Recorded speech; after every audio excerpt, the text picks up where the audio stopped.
오늘 구름이 성전에 가득하매라는 제목으로 함께 말씀을 살피겠습니다. 오늘 우리가 살피는 이 열왕기상 8장의 말씀을 보게 되면 다윗의 아들인 솔로몬, 그 솔로몬에 의해서 하나님의 집, 하나님의 처소라고 말하는 성전이 완공되어졌고요. 또 하나님의 임재를 상징하는 여호와의 언약궤, 여호와의 법궤가 성전 안으로 들어간 이후에 하나님 앞에 그 성전을 올려드리는, 바쳐드리는 성전 봉헌식이 진행되었다라는 말씀을 오늘 열왕기상 8장 말씀은 분명히 기록하고 있습니다. 이 열왕기상 8장이 기록하는 성전이 완공되고 하나님 앞에 바쳐진 사건은 하나님께서 다윗과 솔로몬뿐만 아니라 아브라함과 모세에게 주셨던 그 언약들이 성취되었다라는 사실을 우리에게 알려준다라는 사실을 우리는 기억해야 합니다. 이후에 펼쳐지는 성전 봉헌식에 대한 말씀들을 가서 읽어보면 실로 엄청난 규모의 잔치가 벌어지게 되었고 하나님 앞에 이스라엘 백성들은 제사를 지내게 되었다라고 성경은 기록합니다. 그로 인해 이스라엘 백성 온 나라가 축제 분위기에 휩싸이게 되었다라고 성경은 분명히 기록합니다. 그뿐만 아니라 하나님께서도 이스라엘 백성들이 하나님 앞에 드리는 그 제사를 기쁘게 받으셨다라고 오늘 8장 말씀은 분명히 기록해 놓고 있습니다. 오늘 우리가 함께 나누는 이 말씀을 통하여 오늘 우리 가운데 임재하시는 그 하나님을 바라볼 수 있기를 간절히 소망합니다. 우리 가운데 임재하시는 그 하나님이 우리를 향하여 베풀어 주시는 그 은혜를 받아 누리는 저와 여러분들이 다 되실 수 있기를 간절히 소망합니다. 오늘 먼저 1절 말씀을 보게 되면 1절 말씀은 어떻게 기록하고 있습니까? 솔로몬이 다윗 성에 머무르던 그 법궤를 성전으로 옮기기 위하여 이스라엘의 장로들과 각 가문의 대표들을 자기가 있는 것으로 소집하였다라는 말씀으로 오늘 1절 말씀은 시작합니다. 이 여호와의 법궤를 성전으로 옮기는 이 일은 세 가지 중요한 사실들을 우리에게 말해주고 있는데요. 첫 번째는 성전이 다윗 성에 건축된 것이 아니었다라는 사실입니다. 둘째는 성전 건축이 솔로몬에게 있어서 자기의 통치의 중심이 되는 수도의 범위를 확장할 수 있는 기회를 제공하여 준다는 점이고요. 마지막 세 번째는 법궤는 예루살렘에, 또 성막은 기브온에 있던 그 기이한 상황들을 이제 끝낼 수 있는 기회가 찾아왔다라는 것입니다. 오늘 본문 2절 말씀을 보게 되면 법궤를 옮기는 일이 7째 달 에다님 월 절기에 있었다라고 성경은 분명히 기록해 놓고 있습니다. 에다님 월 7째 달에 속한 절기는 속죄일과 초막절입니다. 법궤가 이 타이밍에 7째 달에 성전으로 운반되어졌다라는 사실은 상당히 중요한 의미를 가진다라고 할 수 있는데요. 먼저 이 초막절이 되면 모든 이스라엘 백성들은 출애굽 사건을 기념하기 위하여 그 출애굽을 통하여 하나님이 베풀어 주셨던 그 은혜를 베풀어 주셨던 그 하나님을 기억하기 위하여 초막에 거주하면서 이스라엘을 지켜주시고 젖과 꿀이 흐르는 그 약속의 땅 가나안으로 인도하신 그 하나님, 그리고 그 하나님께서 이스라엘 백성들에게 베풀어 주셨던 그 은혜를 기념하고 기억하며 보내던 절기가 바로 초막절이었습니다. 그런 초막절 절기에 하나님의 법궤가 성전으로 들어왔다라고 하는 것은 출애굽의 하나님, 이스라엘 백성들에게 놀라운 은혜를 베풀어 주셨던 그 하나님께서 이제 임시 거처가 아니라 영구적인 거처, 하나님의 집, 하나님의 성전으로 옮기게 되었다라는 사실을 의미하고 있다라는 것이죠. 또 이 7째 달은 이스라엘 백성들에게 특별한 의미를 가지고 있는 달이었는데요. 이 7째 달은 새해를 처음으로 시작하는 달로서 1일에는 신년식이 있고요, 10일에는 속죄일이 있는 달이었습니다. 신년식과 속죄일 두 절기 모두 다 과거의 것을 정리하고 새롭게 시작한다라는 의미를 가진 절기라는 특징이 있습니다. 법궤가 성전에 들어가는 이 시점을 기준으로 이스라엘은 새로운 출발을 하게 된다라는 의미가 내포되어 있고 그 이스라엘의 새로운 시작의 출발이 되는 그 사건이 바로 법궤가 성전 안으로 들어가는 사건이라고 하는 사실을 우리는 기억해야 합니다. 오늘 본문을 살피는 우리가 주목해야 할 것은 바로 시간에 대한 언급입니다. 본문에 앞서서 열왕기상 6장 1절 말씀을 보게 되면 이렇게 기록합니다. 열왕기상 6장 1절 말씀을 함께 읽겠습니다. 시작. 이스라엘 자손이 애굽 땅에서 나온 지 480년이요 솔로몬이 이스라엘 왕이 된 지 4년 15월 곧 둘째 달에 솔로몬이 여호와를 위하여 성전 건축하기를 시작하였더라. 아멘. 이 열왕기상 6장 1절 말씀은 솔로몬이 왕이 된 지 4년이 되던 그해 둘째 달에 성전 건축을 시작하였다라고 성경은 분명히 기록합니다. 그리고 열왕기상 6장 마지막 38절 말씀에 가서 보면 성경은 이렇게 기록하고 있습니다. 열왕기상 6장 38절 말씀도 우리 함께 읽어보겠습니다. 시작. 열한째 해 불월 곧 여덟째 달에 그 설계와 식양대로 성전 건축이 다 끝났으니 솔로몬이 7년 동안 성전을 건축하였더라. 아멘. 6장 38절 말씀에 가서 보면 솔로몬이 왕이 된 지 11년째 되던 해, 그 해 8째 달에 성전 건축이 완성되었다라고 기록하면서 7년 6개월에 걸친 그 성전 공사가 마무리되었다라는 사실을 기록한 후에 6장은 마무리됩니다. 그리고 오늘 우리가 살피는 열왕기상 8장 2절 말씀을 보면 어떻게 기록하고 있는지 우리 다시 한번 열왕기상 8장 2절 말씀도 다시 한번 읽어보겠습니다. 시작. 이스라엘 모든 사람이 다 에다님 월 곧 7째 달 절기에 솔로몬 왕에게 모이고 2절 말씀을 보게 되면 몇째 달 절기에 이스라엘의 백성들이 솔로몬 왕 앞으로 모였다라고 기록합니까? 7째 달이죠. 그런데 우리가 조금 전에 살펴봤던 6장 38절 말씀에 가서 보면 몇째 달에 성전 건축이 끝났다라고 기록합니까? 11째 해 불월 곧 몇째 달이요? 8째 달에 성전 건축이 마무리되었다라고 성경은 분명히 기록하고 있습니다. 진짜 문제는 여기서부터 시작하는데요. 그러면 우리는 오늘 본문 말씀 2절 말씀이 기록하는 7째 달, 그 7째 달을 어느 해 7째 달로 바라보아야 하는가입니다. 다르게 표현하자면 성전 봉헌이 솔로몬 왕이 다스린 지 11년째 되던 해, 그 해 7째 달에 이루어졌는지, 아니면 한 해가 지나서 12년째 되던 해 7째 달에 이루어졌는지 오늘 성경은 명확하게 언급하고 있지 않다라는 것이죠. 혹자들은 솔로몬이 성전이 완공되기 한 달 전에 이 성전을 하나님 앞에 봉헌하는 봉헌식이 거행되었다라고 해석하기도 합니다. 그러나 성전 완공이 이루어지지도 않고 성전의 기구들이 제자리를 찾은 후에야 성전 봉헌식이 가능하다라는 사실을 우리가 생각한다면 이 해석은 성전이 완공되기도 전에 이 봉헌식을 올려드렸다라는 것은 오늘 본문과 어울리지 않는 해석이라고 할 수 있습니다. 대부분의 학자들은 성전이 완공된 그 다음에 7째 달, 즉 솔로몬 왕이 이스라엘을 다스린 지 12년째 되던 해 7째 달에 성전 봉헌식이 거행되었다라고 해석합니다. 그러면 솔로몬은 왜 11개월이라는 그 시간을 허비하며 기다렸던 것입니까? 왜 완공되자마자 봉헌식을 진행한 것이 아니라 왜 11개월이나 되는 그 시간을 기다리면서 준비했냐라는 것이죠.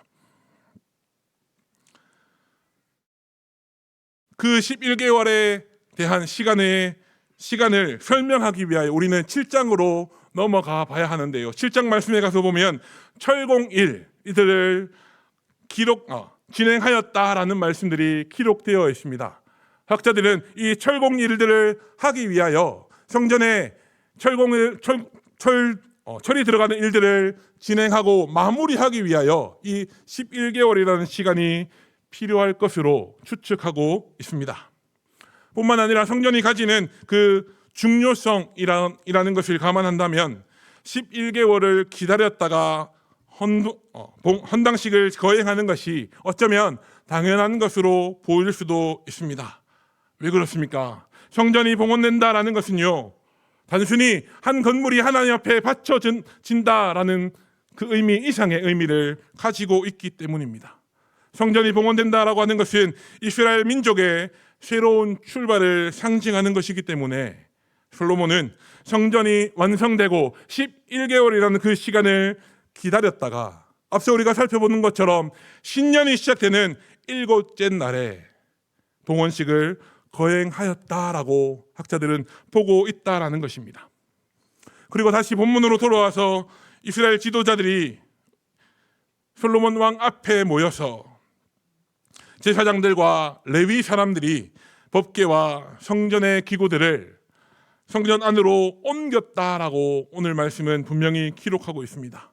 오늘 읽었던 우리 본문은 아주 질서정연하게 자기의 맡은 본분을 최선을 다해 수행하는 아주 질서정연하고 엄숙한 예식의 모습을 기록하고 있는데요.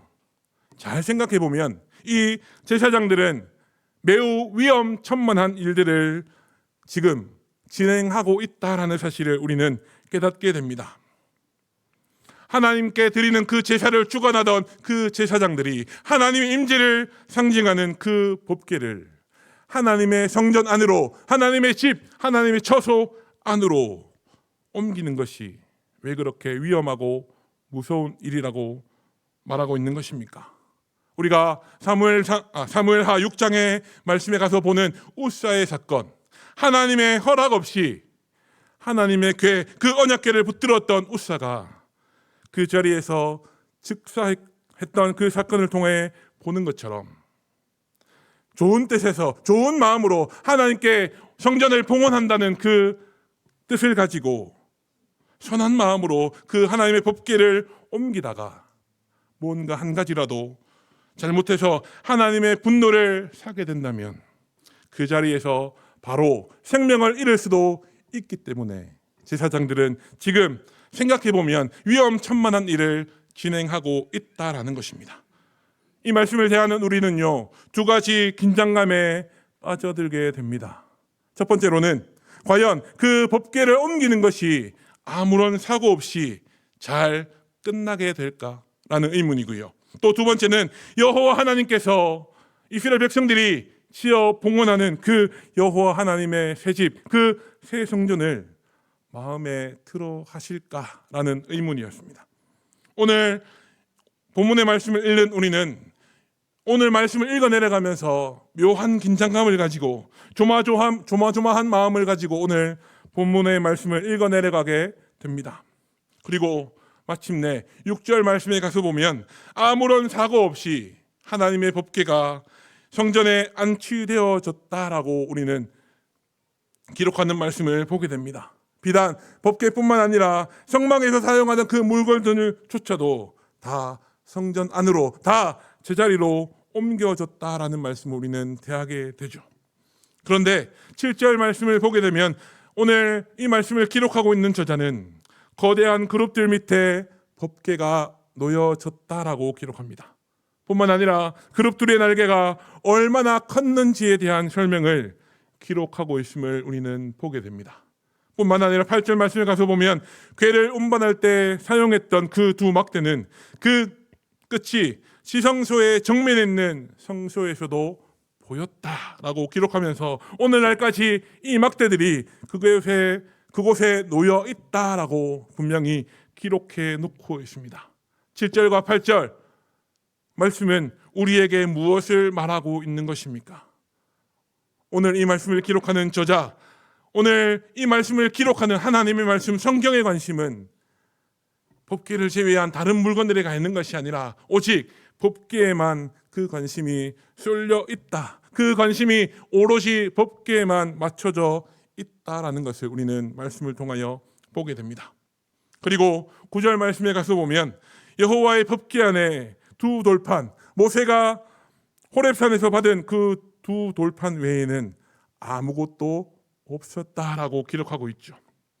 사실 사실 법궤안에는 모세가 호렙에서 받아온 그 두 돌판 외에도 아론의 지팡이와 만나를 담았던 그 항아리가 들어 있었습니다.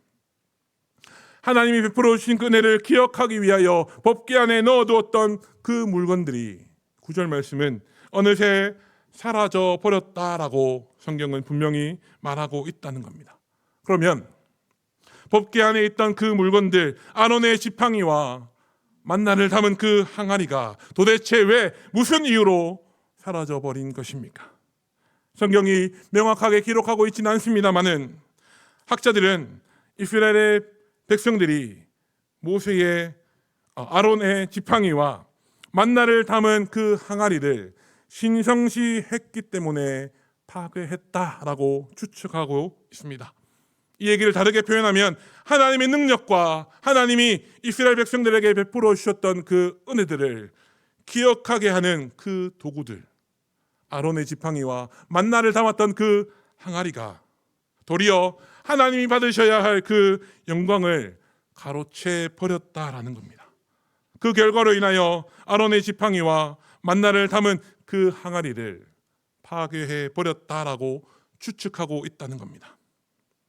또 아론의 지팡이와 만나를 담았던 그 항아리는 사라졌다 할지라도 하나님의 말씀을 기록한 두 돌판은 여전히 그 법궤안에 들어 있었다라고 기록하는 9절 말씀은 눈에 보이는 기적과 이적이 사라지고 시들어 버렸다 할지라도 하나님의 말씀은 영원히 변하지 않는다라는 사실, 더 나아가서 우리가 하나님의 은혜를 받을 수 있는 유일한 길은 오직 하나님의 말씀밖에 없다는 사실을 오늘 9절 말씀은 우리에게 명확하게 말해주고 있다라는 겁니다.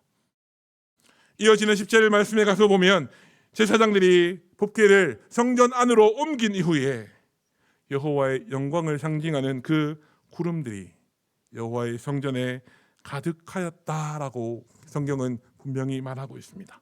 11절 말씀에 가서 보면 어느 정도로 가득 찼다고 말합니까? 제사장들이 그 구름으로 인하여 능히 서서 섬기지 못할 정도로 가득 찼다고 성경은 분명히 말하고 있습니다. 시내산에서 구름으로 임하셨던 그 하나님의 영광, 광야에서 이스라엘 백성들을 구름 기둥과 불 기둥으로 인도하셨던 그 하나님의 영광이 지금 여기 솔로몬의 성전에 충만하게 임하였다라는 사실을 성경은 분명히 기록하고 있다라는 겁니다. 하나님의 영광이 성전에 가득 찼다라고 하는 것은 하나님께서 백성들이 만들어 봉헌한 그 하나님의 처소, 하나님의 성전을 기뻐한다라는 것을 의미하는 것이고, 더 나아가서는 하나님이 모세와 그 백성들과 함께 하셨던 것처럼 지금 여전히 이스라엘을 다스리는 솔로몬과 이스라엘 백성들과도 함께 하실 것이라는 사실을 말해주고 있다는 것을 우리는 어렵지 않게 알 수 있습니다. 10절과 11절 말씀을 보게 되면 이런 사실을 여호와라는 이름을 3번씩이나 반복해서 기록하면서 성경은 우리에게 재차 확인시켜 주고 있습니다. 10절 말씀에 가서 보면 여호와의 성전에 가득함에라는 표현이 기록되어 있고요. 또 11절 말씀에 가서 보면 여호와의 영광이 여호와의 성전에 가득함이었더라라는 표현으로 기록되어 있음을 우리는 보게 됩니다. 사랑하는 여러분, 오늘 본문 말씀을 통하여 우리는 하나님의 영광이 하나님의 집인 성전과 이스라엘 백성들 가운데 충만하게 임하였다라는 사실을 우리는 말씀을 통해 깨닫게 됩니다. 오늘 말씀이 기록하는 하나님의 임재하심이라고 하는 것은 그냥 있어도 그만, 없어도 그만인 것이 절대로 아닙니다. 이 땅을 살아가는 하나님의 백성이라면 하나님의 말씀에 순종하고 하나님의 뜻대로 살아가기를 소망하고 다짐하는 하나님의 자녀라고 한다면 항상 추구해야 하고 늘 갈망해야 하는 하나님의 백성들에게 있어서 없어서는 안 되는 존재가 바로 하나님의 임재라는 사실을 우리는 기억해야 합니다. 오늘 이 말씀을 함께 나누는 저와 여러분들은 얼마나 하나님의 임재하심을 갈망하고 있는지 돌아볼 수 있기를 간절히 소망합니다. 우리 가정과 우리 교회와 우리 일터에서, 나의 삶의 자리에서, 우리 삶의 모든 영역 가운데에서 나는 하나님의 임재하심을 갈망하고 살아가고 있는가? 아니면 하나님의 임재하심과는 전혀 상관없는 삶을 살아가고 있는가? 오늘 우리가 함께 나눈 이 말씀을 통하여 다른 누구가 아니라 나 자신을 돌아볼 수 있는 은혜가 이 시간 우리 가운데 충만할 수 있기를 간절히 소망합니다. 나는 정말로 하나님의 은혜를, 하나님의 임재하심을 갈망하며 살아가고 있는가? 말씀을 통해 돌아보시고 늘 우리와 함께 하시며 우리에게 은혜 베풀어 주시기를 기뻐하시는 그 하나님과 언제 어디서나 동행하는 임마누엘의 은혜를 누리며 그 하나님이 내게 베풀어 주신 그 은혜들을 나의 힘으로 삼고 살아가는 저와 여러분, 그리고 사랑하는 우리 대구동성교회가 될 수 있기를 우리 구주 예수님의 이름으로 축복합니다. 하나님의 임재가 우리 가운데 충만하면 우리는 하나님의 말씀대로 살아갈 수밖에 없고 하나님의 뜻을 절대로 거스를 수 없습니다. 하나님의 충만한 임재 가운데 거하면서 하나님이 내게 베풀어 주시는 그 은혜로 이 땅을 승리하며 살아가시는 저와 여러분들이 다 되실 수 있기를 다시 한번 우리 구주 예수님의 이름으로 축복합니다. 함께 기도하겠습니다.